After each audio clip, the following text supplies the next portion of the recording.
curious aroma.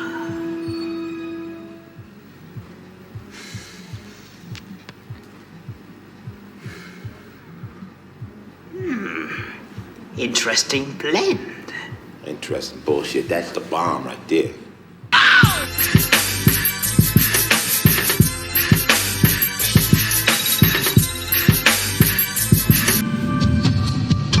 I can't imagine what you guys went through out there.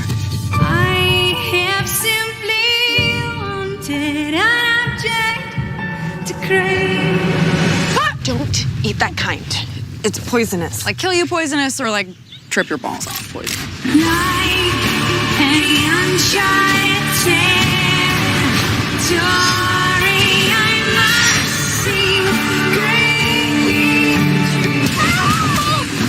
I know when What's going on, YouTube? We're back in the Low Key Cave, Keyshawn Knobs YouTube page, aka Mr. Low Key. And I know it's a little minute, but I had a strike.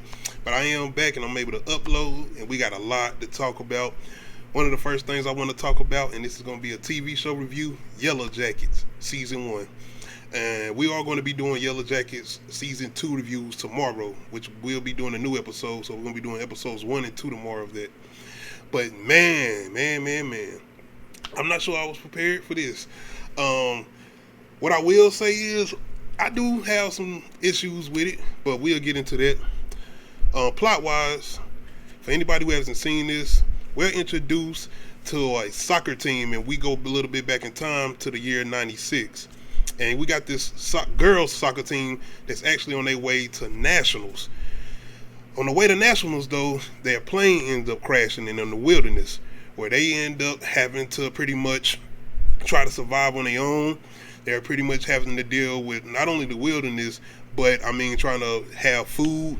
Certain people are injured, and it's a good group of them. As far as these, not only high school girls, but coaches, and there's some guys they got with them, which I forgot who Travis and them was doing. Was Travis and them playing soccer team or what? I probably remember that. But I know Travis and them was there with them as far as these couple guys. I think it was just him and his brother, but I think they had a coach. Yeah, I think they had an assistant coach or some coach that was helping with this girls soccer team, and they was a part of that. But yeah, this girls soccer team ends up getting the plane ends up crashing in the wilderness, and this is where our story gets very interesting, because at the beginning of this, you see this girl running through the woods, and she pretty much ends up finding in this kind of trap setup looking like, and it's snowing, and then you see somebody come out of nowhere, and they got on like this attire that looks like some type of warrior, hunter type of look, I don't know. But long story short, we start to see that people are being ate, basically. And now you can kind of put two and two together, and we are pretty much getting a rehashing of a story building up to who are these girls, or who the ones that survived that ended up eating each other. So that was one of the things with me, because it's back and forth. We are going in 96 to the younger version of these girls, and then we come to an updated version to certain survivors who actually made it out of the plane crash in the wilderness. And those survivors are Shauna, Jackie, Natalie, no, not Jackie, I'm sorry, my bad. Shauna, Natalie, Tessa, and Misty, and Travis. So the situation ends up happening once they are older is they're getting these like postcards of somebody mentioning the situation that happened when they were in the woods, because that's the whole thing with them. They pretty much are holding on to this secret of what happened when they was in the woods and they started eating each other or whatever. So that was definitely one of the interesting things that caught my attention and made me want to watch this, and definitely kept me engaged or whatever. What I will say about this is the story, as far as the teenage girls in the woods and everything, that's definitely the more interesting part as far as the series go. Not saying the older version of them are not interested, because it's a lot of good things going on in them, and they got a mystery going on with them too, because you're trying to find out who is this person that knows what happened with them, because he's pretty much trying to sabotage them. He's trying to blackmail them somewhat. And this is going to be spoilers, because I'm saying this is season 1 and we're going into season 2. So the fact that we find out certain things as far as who's trying to blackmail them, as far as Shauna's husband, and then we end up finding out certain survivors, as far as other survivors who had made it out of the wilderness outside of Shauna, Misty, Natalie and Tessa, that was one of the more interesting things to me too, because as far as starting the season off, my whole thing was these are our primary survivors, as far as Misty, Tessa, Natalie, and Shauna, and Travis. But we do find out that Travis ends up dying, as far as his older version or whatever, and he ends up killing himself. But Natalie, who developed a relationship with Travis when they was trapped in the woods or whatever, when their plane crashed, she does not believe that Travis killed himself, and that's kind of the forefront and the push of the story when in the older versions. Not only that, Tessa, she's running for, if I'm not mistaken, mayor, but she's running for some type of political thing. And the thing is, they had some type of agreement where they weren't going to be too much in the spotlight as far as the older versions of them or whatever. I ain't gonna front, my favorite character as far as the older versions is Misty, played by Christina Ricci. She creepy, she smart, but she seems like the most reliable person out of all of them, who seems like when shit really goes down, especially in the older versions, but even when they were younger, and as far as when the plane first crashed, she was like the survivalist, and she was pretty much helping out everybody who was pretty much at a loss. And that's another thing that's interesting about them as far as the younger versions of them and why they in the wilderness, is these characters, the relationships that build up or whatever. But it's really the relationship between Jackie and Shauna that's the driving force when they're younger, because these are our two best friends and our two kind of main people that we're following as far as our younger versions, outside of, you know, Tessa, Misty, Travis, and the other group of kids that are out there. And that was what my thing, because I'm looking at this like, we got a lot of survivors that made it off that plane, but looking at the older version, it's like 5 of them, if not 6. And I'm like, so you telling me they ate everybody? But that's my thing, especially when we get to the end and we find out that Lottie was somebody who actually made it off with them. Speaking of Lottie, she's probably one of the more interesting characters as far as when they're lost in the woods and they're teenage versions of them. And she's one of the ones who ends up coming across some of the more supernatural elements as far as when they're in the woods and they start seeing these signs on the trees, and she's having like these premonitions of things that are going to happen that ends up happening or whatever.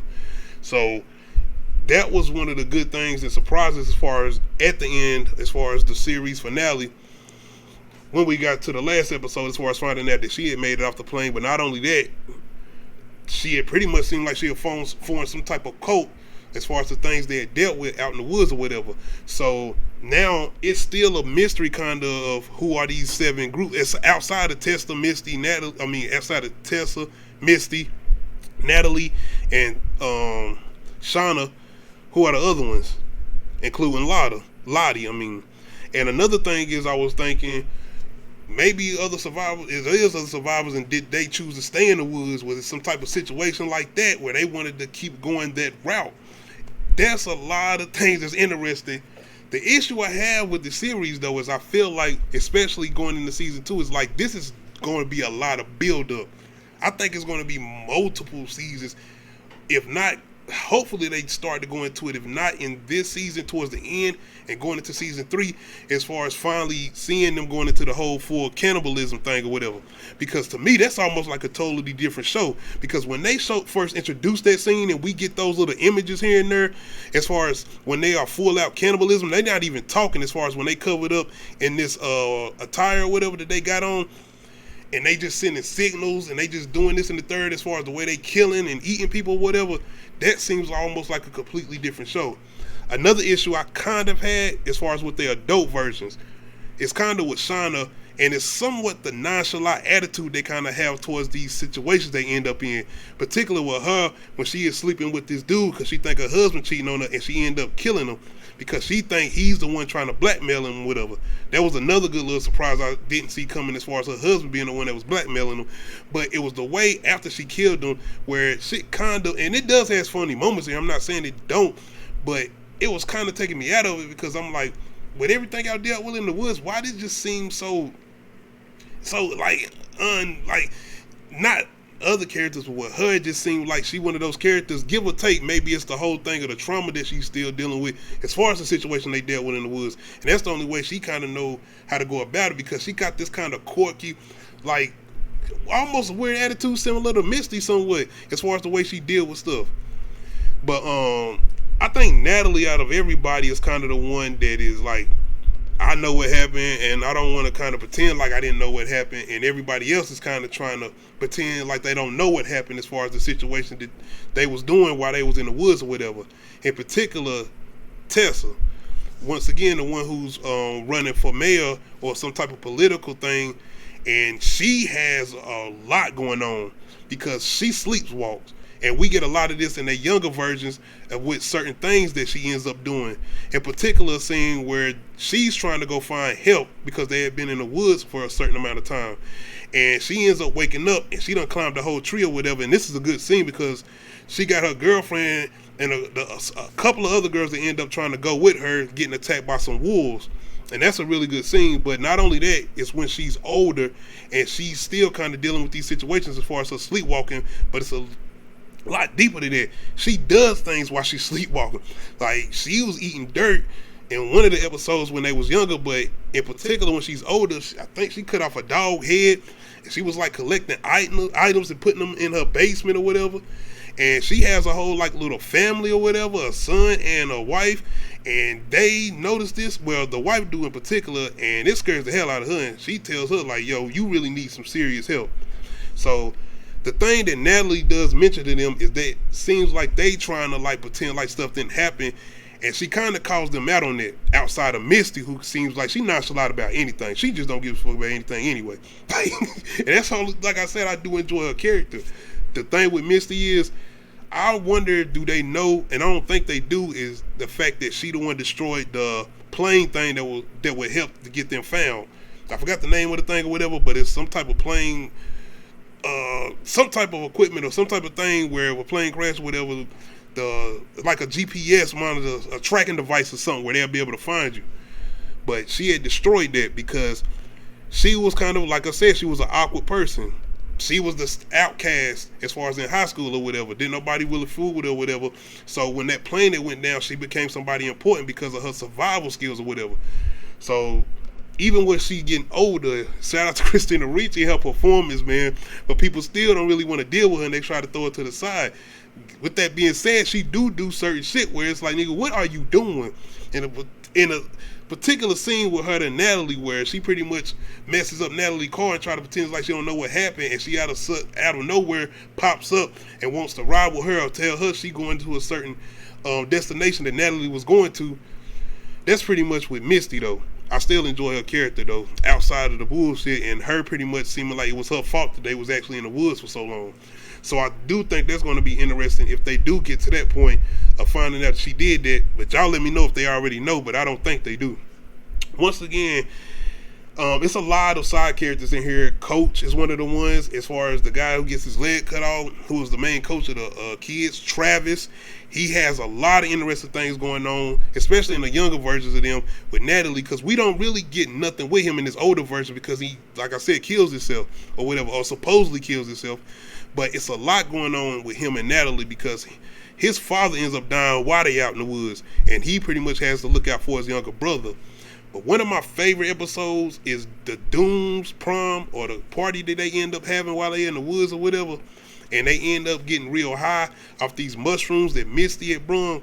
And that's when it kind of gets into the realm of me thinking like, is it something going on where they kind of are going to get possessed, and that's why they start kind of going the extra mile of doing what they're doing? But after watching season 2 episode 1, I don't think that's the case at all. But I do maybe think it's some type of, I'm still not for sure that it's supernatural things going on. That's just my opinion. I see the things with Lottie or whatever, but I'm not saying, I know she's supposed to have schizophrenia or something like that. So I'm thinking, is that some type of play that's going on with her, or is she really having some type of premonitions? If it's she hearing these voices, or is it something deeper that's going on out in the woods, like on some Blair Witch Project type shit or something? I'm not sure. So that's another good mystery behind this, and it does kind of give you a little bit of Lost vibes, especially with them in the wilderness, in the woods or whatever, and these kind of mysteries that's going on around them, especially revolving around Lottie. But outside of that, I'm enjoying as far as the teenage versions of them in the woods, because I feel like it's just so much more going on, especially me trying to get the lead up to them becoming cannibals or them trying to eat each other or whatever. So that's what I'm trying to get to. The only thing is I feel like it's going to be a very long time before we get to that. But if they keep the story interesting enough, then I'm good and for it.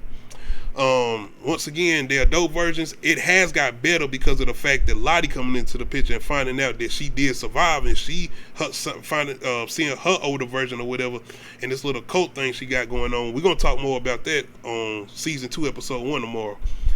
But outside of that, man, I'm enjoying it. Like I said, I just really hope that they sooner than later get to them and what was really going on as far as the whole cannibalism thing, and is it actually them, or are they possessed? Or not only that, is Lottie the actual leader, or maybe Shauna was the leader? Like, I want to see all of this, because it kind of seemed like they still holding back on the reveals as far as the actual people who was doing the certain things. I mean, it might be coaches. He might be actually a part of their group. I'm not sure because his leg cut off, but as far as, it don't seem like any male figures are a part of the group. But that being said, Travis did survive, so I'm pretty sure he started to engage in the things they started doing, or maybe he didn't. I'm very interested to see that, because the thing is, once they do get to that point, as far as them going into the full cannibalism thing, it's going to be a point leading up to them and how they actually got found too. So I'm interested in it. I feel like it's going to be a long time before we do get to that though. Outside of that though, it's pretty much more so when we get into season 2, which is going to be episode 1 and 2 tomorrow, as far as the whole reintroduction to Lottie and seeing the things she had going on. What I will say is that at the end of this episode, as far as the whole situation with the bear, because Lottie has this kind of premonition about them not going hungry, and all of a sudden this bear coming out of nowhere, she ends up killing it, and they end up eating the bear. And she ends up taking the heart out the bear, and kind of like some type of sacrificial thing or whatever. Another interesting thing was the Jackie thing, because it's a situation going on between Jackie and Shauna in their younger versions, where Shauna was sleeping with Jackie's boyfriend, and she ends up getting pregnant by him, and she is pregnant while she's in the woods. So that was another interesting thing, and the relationship between her and Jackie, because Jackie does end up finding out, and it does put a strain on our relationship, and it kind of turns Jackie kind of to the outcast, and that's kind of like a crazy situation, being that Jackie was the leader before they got lost in the woods or whatever, and she ends up being kind of the outcast dealing with this situation, especially when they end up kind of going crazy and she not a part of that whole thing because she ended up sleeping with Travis or whatever. Almost on some get back too, because she kind of hurt Natalie, but she was really trying to hurt Shauna. With all that being said, it was always trying to find out what happened with Jackie, because they knew something did happen with Jackie, because they was in their older versions, you get these visions of Jackie and Shauna kind of seeing her, but you always see her in her younger version, never in her adult version. And it does end up coming to fruition as far as Jackie, that she ends up dying from frostbite, well, freezing to death, because the night or the situation when they end up getting into this argument, she ends up sleeping outside or whatever, and it just so happened it ends up snowing overnight. And for me, that was a little strange. I know they always were saying that winter was coming, and that was another thing that was kind of having them kind of going into the way they was going as far as trying to figure out food and all these different other things. But when that situation happened, it was like, it just seemed like it came out of nowhere. Give or take, you could go to sleep one day and wake up and it just how it happened, it snowed overnight or whatever. But yeah, man, because I thought it was going to be a situation that they ate Jackie. With that being said, we're going to talk about season 2, episode 1 and 2. It might still happen. But anyway, Jackie does end up dying, and I didn't know that was going to happen that way, but it is an interesting take. And as far as especially the way Shauna and her character is moving forward, as far as them still being in the woods in their teenage versions or whatever. So that was pretty much my assessment of season 1. Outside of that, we got a couple of interesting things with the older version of Misty. She ends up kidnapping this reporter who Tessa ends up hiring, because she's pretty much trying to find out if any of the group is talking because of her political thing that she has going on. So that was another interesting thing, because I didn't see where that was going to go, because I always thought the reporter was going to either try to escape, or once Misty did end up because Misty does end up letting her go, and she doesn't seem like she is going to talk, but she ends up crashing or something. Or did Misty put something in the cigarettes? Because Misty threw the cigarettes out. So that was another interesting thing that I wasn't too sure about. Y'all can let me know though, but and outside of that, I gotta make sure that I remember, did the damn reporter even survive? I think she didn't though. But hope y'all come through for our review of season 2, episodes 1 and 2 tomorrow. Outside of that, let me know how y'all feel as far as Yellowjackets season 1. I like this show a lot. The only thing is, like I said, I feel like it's going to take a long time for the whole build up of them actually kind of becoming cannibals. And with that being said, I'm actually enjoying it because it was a lot of good character build up in that first season as far as them being lost in the woods. That's why I say I really like it when they show that as far as them being adults or whatever. Because at first it was like y'all setting up all these characters as far as when they younger versions, when we know it's only these that make it out, so we know all of them gonna end up getting ate or killed or whatever. But with the way they did Lottie, it's like maybe or maybe not, because it's another thing that's going on as far as Travis and his brother. The whole Doomsday Party, Travis' brother ends up running away when they tracing Travis, because they trying to eat Travis because they hallucinating and shit, and he basically looking like a deer or whatever. And when they tell Travis' brother to run, he's just been gone ever since. And I'm like, where the hell is he at? And that's another thing I feel like that's going on with this mystery. And I feel like, I know they saying the whole thing with the older versions looked like only Travis made it out. Maybe his brother didn't, but that's the thing. Did his brother stay behind? Did they end up finding him and he didn't want to leave? Or did they never find him but he's still alive and he out there? That's going to be an interesting thing going into season 2. So make sure y'all come through for that review. Outside of that, make sure you hit that like button. Make sure you hit that subscribe button. Make sure you hit that notification bell. And it's been a little minute. I apologize if my review wasn't as thorough as I wanted to be, but it's just been a little while because of the strike and everything that's going on. And I did try to record some content before I knew the strike was up. But like I said, I wanted a fresh take. I wanted to watch this to make sure I got out everything that I wanted to say. But outside of that, definitely make sure y'all come through tomorrow. I do have Snowfall reviews and John Wick 4 reviews later on today, and I'm going to try to do Bear Lair live tonight. Outside of that, we out.